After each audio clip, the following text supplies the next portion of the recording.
Baik,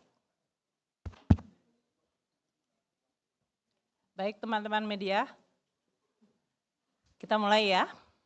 Mohon maaf agak terlambat karena schedule saja. Kami berempat sebagai anggota Komite Stabilitas Sistem Keuangan yang terdiri dari saya Menteri Keuangan sebagai Ketua, Bapak Gubernur Bank Indonesia Pak Peri Warjio sebagai anggota, Ketua Dewan Komisioner Otoritas Jasa Keuangan OJK Pak Mahendra Siregar dan Ketua Dewan Komisioner Lembaga Penjamin Simpanan Pak Purbaya telah melakukan rapat berkala KSSK yang ketiga kali di tahun 2025 ini, yaitu pada hari Jumat 25 Juli 2025. Dan hari ini kami akan menyampaikan hasilnya. Kita mulai ya. Bismillahirrahmanirrahim. Assalamualaikum warahmatullahi wabarakatuh. Selamat sore dan salam sejahtera bagi kita semuanya. Teman-teman media, dari hasil pertemuan berkala KSSK yang ketiga tahun 2025, yaitu pada tanggal 25 Juli 2025, Jumat yang lalu, Komite Stabilitas Sistem Keuangan yang terdiri dari Menteri Keuangan, Gubernur Bank Indonesia, Ketua Dewan Komisioner Otoritas Jasa Keuangan, dan Ketua Dewan Komisioner Lembaga Penjamin Simpanan menyampaikan bahwa stabilitas sistem keuangan atau kita singkat SSK pada triwulan 2, jadi kita membuat assessment untuk triwulan kedua tahun 2025, stabilitas sistem keuangan triwulan kedua 2025 tetap terjaga di tengah ketidakpastian global yang masih tinggi. Kondisi global terutama dipengaruhi oleh dinamika negosiasi tarif resiprokal Amerika Serikat dan juga eskalasi dari ketegangan baik geopolitik dan militer telah mewarnai situasi dan disikapi dengan kewaspadaan.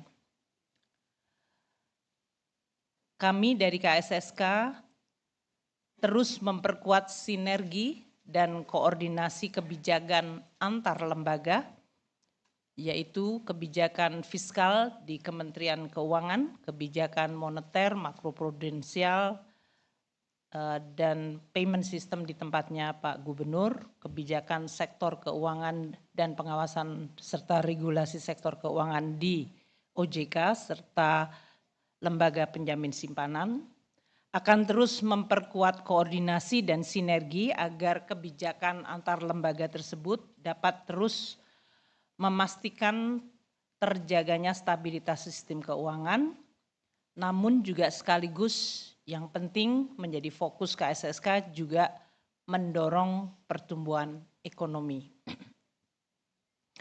Seperti diketahui, ketidakpastian perekonomian global pada triwulan kedua, yaitu periode April, Mei hingga Juni tetap tinggi.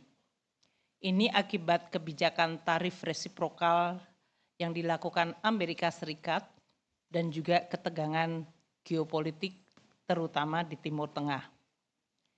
Pada bulan April, Amerika Serikat mengumumkan tarif resiprokal dan juga retaliasi dari Tiongkok yang memicu ketidakpastian perekonomian global. Di Timur Tengah, ketegangan geopolitik meningkat dan kedua hal tersebut meningkatkan ketidakpastian yang berakibat pada melambatnya pertumbuhan ekonomi global. Amerika, Eropa, dan Jepang yang mengalami perlambatan. Ekonomi Tiongkok triwulan kedua tumbuh 5,2%, lebih rendah dari triwulan pertama yang tumbuh 5,4% year on year akibat menurunnya ekspor RRT ke Amerika Serikat. India diperkirakan tumbuh baik dengan masih kuatnya investasi. Negara-negara berkembang lain juga mengalami perlambatan akibat penurunan ekspor ke Amerika dan perlemahan perdagangan global. Pada aliran modal terjadi pergeseran aliran modal dari Amerika Serikat ke aset yang dianggap aman, terutama aset di keuangan di Eropa dan Jepang serta ke komoditas emas.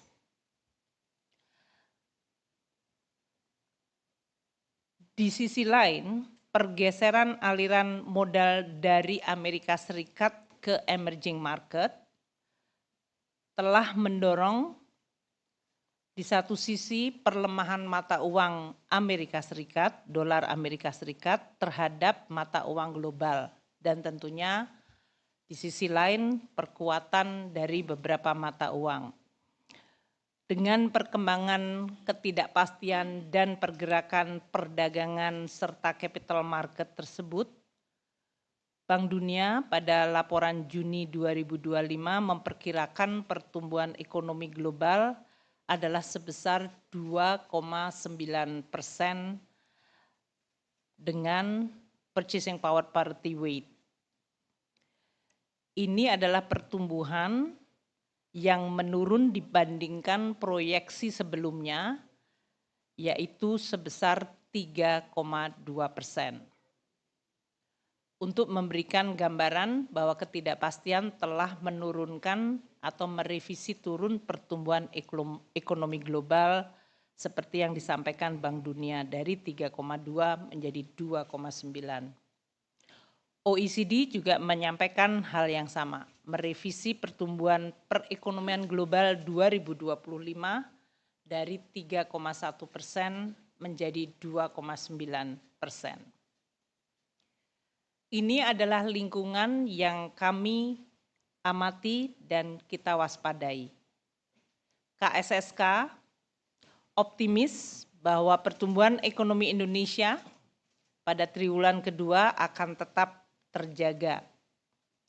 Konsumsi dan daya beli masih positif serta aktivitas dunia usaha yang cukup resilient yang didukung oleh peranan APBN di dalam menjalankan fungsi counter cyclical maupun di dalam memperbaiki distribusi dan efektivitas market.